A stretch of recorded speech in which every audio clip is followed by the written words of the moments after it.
guys, I have no idea if this is even working. Facebook seems to be really glitchy. I actually just recorded a whole damn live, and it was just me talking to me for like 15 seconds. There we go. Facebook is live, and it's working. This is attempt 3. It's been a little glitchy this morning, and I actually did a whole live talking to myself for nothing but 15 minutes, but I love you guys, so I got to do this again because so many of you guys tell me that these things are helpful for you, and it's nice to feel like, what you spent 14 years learning can be useful to someone else. Quick little announcement for those of you guys who are interested is there is a retention workshop we're doing, and this is probably going to be a game changer, especially for those of you guys who are getting results for clients and your clients are not staying as long as they should. I used to went through a period, by the way, where my clients stayed like 3 to 6 months, drove me fucking crazy. It was for a couple of years. Could never figure out why, especially like there's nothing worse than getting fired by a client who gets like a 10 times return on ad spend and they still let you go.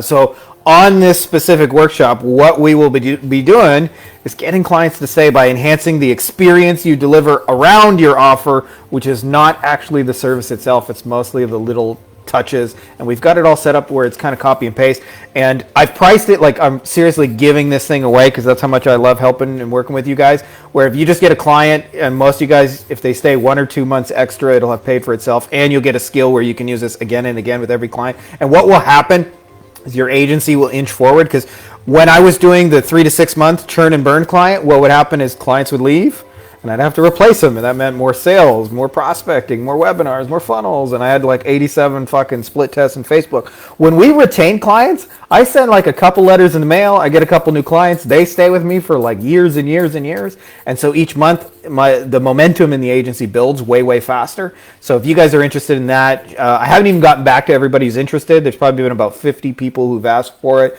I'm just sending out a video if you guys want to check out the video. And I'm only taking on 5 people, and I'll be closing that most likely on Friday. But anyways, if you're interested in that, reach out. I'll send that to you. Otherwise, let's get into the good stuff. This is attempt 2 on the questions. Hopefully it works this time. Dan says, I generally deal with creative content in organic search. I have a client who's asked me to start a PPC campaign for him with a $1,500 budget per month. How did they set the management fee? I will also be handling landing pages and A/B testing. All right, Dan, here's the thing. Just a little word of warning, and I'm not telling you not to do this, but what sometimes happens is if you are hired by a client for like a core service, like let's just call it core service A, and you do little odd jobs for them, B, C, and D, if D doesn't go correctly, they will fire you on A, which is your main thing, and I've seen it happen. We actually had a client in our mastermind who landed like a $10,000 a month SEO contract, and I still remember the person asked, can you do like B and C? So they outsourced B. The client was unhappy with service B, which was just a little teeny tiny service, and fired them over that, and they lost the whole contract. So that can happen. So I'm just giving you a word of warning. Only take on those side projects if you're sure you can deliver and you have the certainty. Now, assuming that's the case, I will answer your question about pricing, and I'll also give a couple of tips here to help those of you guys who are pricing your stuff to get bigger, more nice, enjoyable pricing. So here's the deal with your pricing. Usually, your management fee is not going to exceed the monthly spend. Now, there are times where that can be true, but for the most part, you're going to probably get pushback if your fee, in your case, if they're spending $1,500 a month on an ads, you're probably going to be in the $1,000 to $1,500 a month for ad spend in management, those kind of things. But having said that, if you guys want to raise your prices, the 2 biggest things you can do to raise your prices, like run campaigns for bigger clients. Like if a client's spending $1,500 a month, they're going to pay one fee for it. If a client's spending $150,000 a month, they're going to have a different fee for that. If a client's spending $15 million a month, they're going to have a totally different fee. So who you do it for makes the biggest deal of difference in your pricing. I've seen the same SEO service for a one-person lawyer is like $500 to $2,000, or Facebook ads, or Google AdWords. You do it for a lawyer who's got 30 lawyers who work under him, and you can charge $10,000 to $15,000 for that. It's the same basic service. So that's the first thing that help you raise your prices. The second thing is who you bring to your clients. I've mentioned a concept called the nickel and the $100 bill.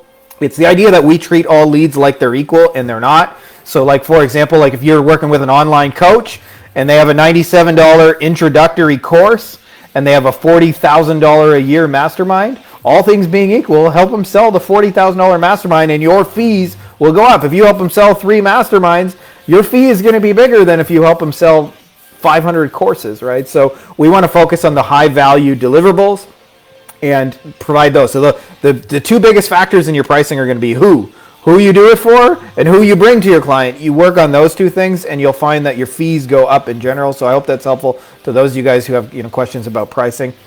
This is Jan or Jan. I think it's Jan. I'm guessing a European name. Hi everyone, I consider myself fairly proficient in Google and Facebook ads. I'm a freelancer and work with multiple businesses. Most of the ads we run are profitable. However, I recently onboarded a few new clients and realized it is challenging to keep up with everything that's going on. You need to communicate with clients, report, conduct tests, create new ads, keep track of everything which are running, optimize, make sure clients are satisfied. However, I do not have any processes in place. I wanted to ask you, what are the best resources where I can learn more about client workflow management? Just to name a few, I'd be looking for testing. How do you keep track of what needs to be tested? Results, key learning, scheduling. Client management, how do you keep track of what has been done over a week or month? Optimizing, how do you keep track of what needs to be optimizing? I feel like joining an agency would help me tremendously, but that is not an option. Any ideas and resources are welcome.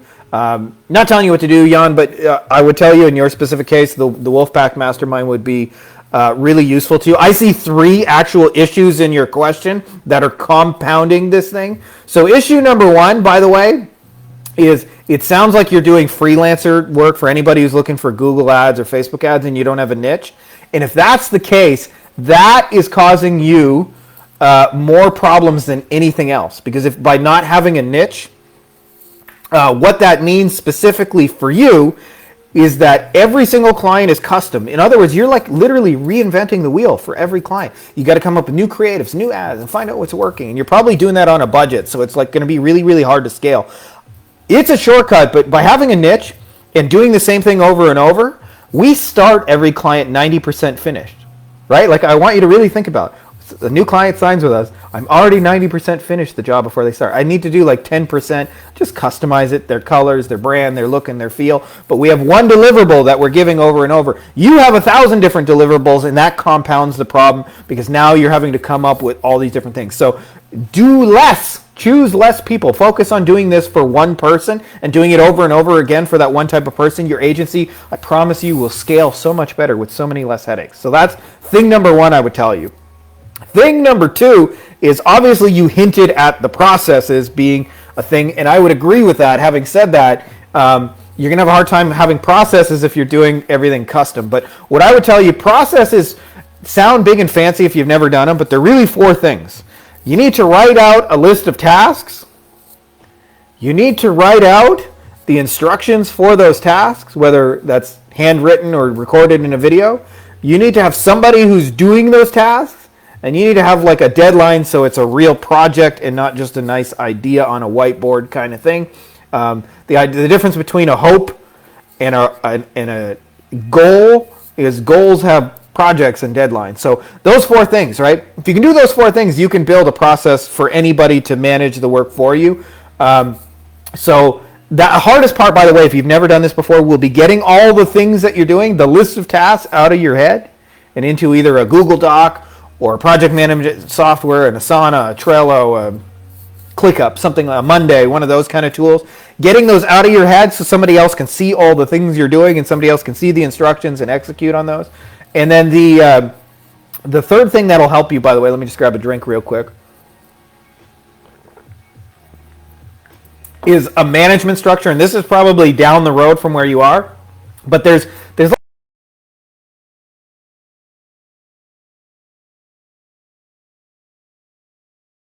like how many leads do we get today? How many of them raised their hand and became, either phone calls or appointments or things like that? How many did we close? How are we doing on the delivery side? Are the clients happy? How long are they staying? When was the last time we communicated? If you track all those numbers, you can basically figure out how your agency is doing with just a few numbers. So the key with doing this in a systematic, scalable, more organized way is what you need to be able to do is track those metrics. And then you'll be able to not necessarily, like you can't manage it from the numbers, but you can identify the problems like, hey, we don't have any leads this month. What the hell's up with that? and then you can investigate that and do something about it, kind of thing. So those are the things I would say. Pick a niche, then build your processes, then build the management structure. You'll be able to manage the whole thing without doing actually any of it yourself, and just having the knowledge and strategy and putting all the pieces together.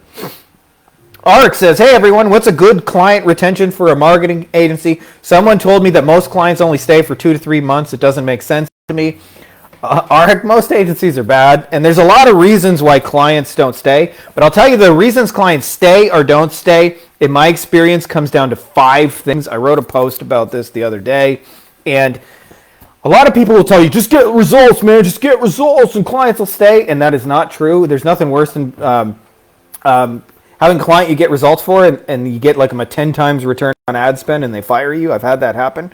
But results is one of those things. Like, you won't keep clients without any results. If they're paying you for leads and you're not getting leads, they're not going to keep you. If they're paying you for a website and you don't make them a website, you're not going to keep them, right? So that is part of it. I'll tell you the thing that most agencies actually suck at the most is communicating.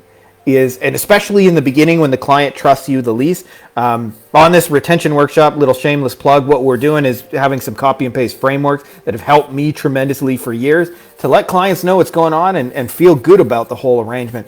Now, another thing that nobody talks about is how unique your service offering is. Like in our case, in our agency, we're the only ones who do what we do. You can't fire us. If you want what we do, you can't fire us. Now, you compare that to, say, like your average SEO agency. They're getting 100 emails a week at least about other SEO agencies. So you always have to kind of look over your shoulder. So one of the factors is like how unique your whole deal is and how valuable that kind of situation is to them. As well as setting expectations. And I had a lawyer explain to me expectations in a really simple way. He said, if I told a client that I thought we would get $15,000 as a settlement,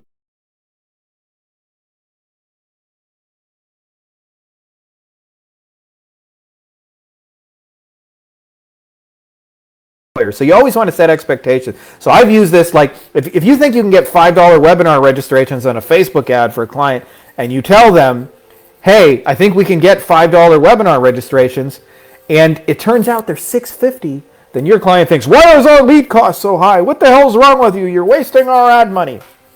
But if you tell a client and you say you think you can get $5 webinar registrations, and you say, I think we can get $10 webinar registrations, and then they're $6.50, the client goes, holy shit, we're getting leads $3.50 cheaper than I thought. So much of success in an agency is setting expectations that you can then exceed. And then the 5th thing is the little extras you do on top of the service. And that's actually one of the things that has helped us keep clients the most. But you do those things, you get clients results, you have something unique that they can't get anywhere else, you communicate well, you set expectations well, and you deliver little extras, and it will be very normal for clients to stay for you for years and years and years, and your agency will build momentum. So if you're going to focus on those 5 things, because those are the things I found that help the most. There may be other factors, but those are the ones, at least in my experience, that make the greatest deal of difference. So I hope that helps you keep your clients longer. Will says, hey everyone, I did a Facebook ad for a family member with a massage business. On the first ad, we spent £12 over 4 days, and they received 10 plus new customers. Once it's finished, I set up 2 ads, $6 each or £6 each over 3 days, and have had only 1 customer so far with half the money spent. I know it's hard without seeing any edits, but I didn't make any. They were quite minimal. Are the reasons this could happen really strange, but I may be missing something new? Firstly, Will, there's always like the deeper level issue. So on the surface level, your question is really, really simple, which is Facebook ads or any ad platform. It's not linear. It's not like if you get 5 leads today that you're going to get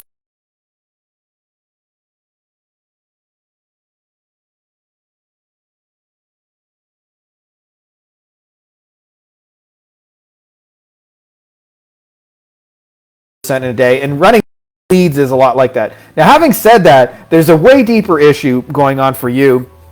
Appreciate you, Nikki Two Angels. Good to see your face when I do. So here's the deal with that, right? Like, the goal of advertising is not to get the cheapest lead cost or even the most number of leads. It is to profitably acquire customers or break even acquire customers. So I'll give you a US numbers. I don't actually know, but let's say like your client is selling a massage for $75. I would at least be willing to spend $75 to get a single massage person, because even if they don't make any money on massage number 1, massage number 2 and 3 and 4 and 5, they will, right? So if they're good at retaining people, you need to have that in place. So what I'm saying in your case is you have heroic fucking numbers, my friend, where if you got 10 customers with like 12 British pounds spent, like, for the love of God, spend more fucking money and fill that business up to the point where they're at capacity, and bring in more people and do it faster and quicker and do more of it. I see people doing the wrong things in ads, trying to optimize getting one more lead or cheap cost. It's working. Spend more money. It's working. Spend more money. It's working. Spend more money. You don't want to be timid with advertising once you've got the results working and you have success with it. Like, spend more money. Like, and as long as, by the way, like, I gave you that example because as long as you're getting customers in that acceptable region where you're profitably acquiring them or break even, keep fucking doing it. Like, don't ever stop doing it, right? So my question wouldn't be like, why are the leads up and down one day? It'd be like, how high can we take this? How much can we spend before it stops, the numbers stop holding? Josh says, how long have you been in the game? What made you get into digital marketing? Josh, my story is kind of like, I did not plan on getting in this game or writing a book. I got in the game in 2007. By the way, at that point in my life, I had always dabbled in like being an entrepreneur, but like never like fully jumped into the pool. I had a job, and I kind of like hung on to that. And one day I got a call from a friend of mine, and he said, hey, I wrote a real estate course and we're going to sell it on the internet. And I was like, we? No. It's your fucking course. You're going to sell it on the internet. And so anyway, the course, I decided to end up doing it. And the reason I did was actually really simple, because in 2007, in my hometown of Windsor, Ontario, Canada, the whole job market is basically 3 car companies, Ford, General Motors, and Chrysler, and suppliers of those companies. And I don't know if you guys remember the banking crisis, but they were announcing, like, in my newspaper every day, like 10,000 people laid off at General Motors, closing a plant, Chrysler over here. And so like 10% of the entire workforce in a city was getting fired in a day. So there was no job. There was no more plan B. There was nothing I could fall back on. And so I built this website with him, and we ended up, like building it up. And I just thought in those days, you just built a website and people called you. Like I didn't know anything about getting traffic, but I had to self-teach myself SEO. So I did that for 6 months. And I eventually got this website ranked and we got a whole bunch of traffic. And one day somebody came along and offered me money to buy the website, which was more than I was making. But I still, by the way, will never forget the first time somebody gave us $47. I called my friend Matt and I was like, Matt, we just sold a course. Somebody just gave us $47. And he was like, who? And I was like, that's the best part. I don't know them. They came from the internet. It's like magic internet money. And it just showed me that it was possible, that it could be done. It was a long struggle until that point. But, it wasn't like it was not a struggle past that point, but it showed me it was possible. And I had that kind of belief, and it took a really long time to get that. But after that, I sold the thing and I didn't know what to do. And somebody said, hey, you crush this SEO thing. Would you be willing to do that for me? And I was like, all right, why not? I wasn't even thinking about it as a business or a business model. And they liked it. And they said, could you do that for more people? And it just kept growing and growing. And before I knew it, I had an SEO agency. So there was zero plan for me to ever wake up and do it. I was just trying to help my friend sell his damn real estate course on the interwebs. And in the process, I had to self-teach myself SEO. It worked out, and other people asked me if I could do it, and that's how I got in to the agency space. Never imagined I would write a book or help anybody else, but it's been a really interesting journey. So thank you for asking. By the way, for those of you guys, especially those of you guys who are checking this out on Facebook, I'd love to hear your story. If you guys are open to sharing, you can post on Facebook. If you guys are open to sharing your comment, I would love to hear what made you get into this, because it's such a fascinating business, because you can do it anywhere. All you need is a laptop and some internet, and it's just like a really cool thing. That's all we got for questions. Just another little quick announcement. As I mentioned, for those of you guys who are interested in the retention workshop, basically, if you're having clients who aren't staying like years and years and years, I've priced the workshop like so damn affordably that if you just have a client stay 1 or 2 extra months with you, which they will, and you're getting clients results, and that's not the reason they're staying, they will stay longer. And the way we're doing that is really by enhancing the client experience, enhancing the things you do around it, which are your communication, the little extras. We figured this out to a science, and when you do this right, I'll give you like a little simple example. When I used to do SEO, for example, in my first agency, I would find that, especially if a client was in a big competitive city, you know, in Atlanta, New York, Houston, whatever, and it would take months and months and months to rank them because it was such a competitive market. And then what would happen is, right before they was about to like get to the top spots where all the phone calls would come, they would fire me because they'd be like, well, we're not getting any phone calls. And I'm like, I know, but we were just about to finally crack it and you fired me. And so this drove me crazy. And like once I realized that like after 4 to 6 months, clients often fire you, I would start sending gifts, not like the moving images, but like presents, like months 3 and 4. And I would do things like I would send them a picture of their family, and I would send them a handwritten thank you. Made it really, really hard to fire you if they sent you a picture of your family. And then they would stay long enough, and I would get the rankings. And then once the rankings came in and their phone rang off the hook, then they wanted me to stay forever. Things like that make a huge, huge deal of difference in terms of your retention. Just another quick little example. I was doing some consulting for a big law firm in Jacksonville, Florida. 2 brothers who, if you're in the area, you'd know who they are because they're the big 800-pound gorillas. And they asked me, like, we want to get an independent outlook on our SEO. So I went through, did all the analysis, and they told me that they had this company for 10 years. Now, I know this company was charging them $10,000 a month, which if you can do math, $10,000 a month times 12 months is $120,000 a year, times 10 years is $1.2 million. So they paid one company $1.2 million, and that company, here's the kicker, wasn't fucking ranking them. They were like way down in the rankings. And I asked them, why did you pay these people for so long? And his answer really shocked me. He said, well, we go golfing every second Friday. He's my golfing buddy. Can't fire my golfing buddy. And I realized how important like relationships are and building those relationships around your offer are. You do this right, clients will stay with you inevitably. And what will happen is, firstly, you'll see more payments. Like you'll go from like 3 to 6 payments in the Stripe to 24, 36, 48. My oldest client's been with me since 2009. Just think about how much easier life is if like 13, 14 years in, the same client is just paying you month after month with like relative ease. Then on top of that, it's all the things you don't have to do because your agency builds momentum and each month you're creeping forwards.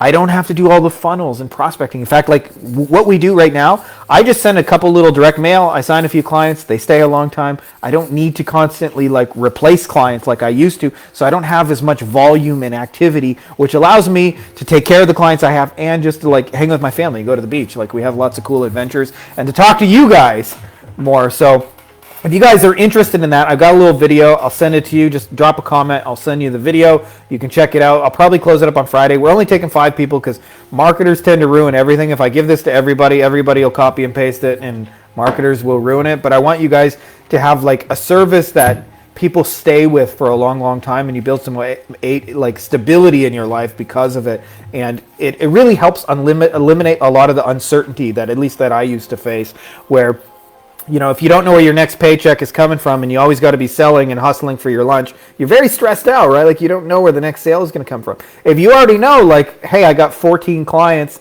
that are going to pay me next month and they ain't going anywhere for the next 6 or 12 months, like, man, like it just gets easier, right? So like you don't worry and like the whole thing gets better, and you can forecast your costs, you can invest better and things like that. You make better long-term decisions. So if you guys are interested in that, shoot me a message and I will send you that video. Like I said, I probably have 50 people interested. I know I haven't gotten even back to everyone yet, which I will in the next like hour or two.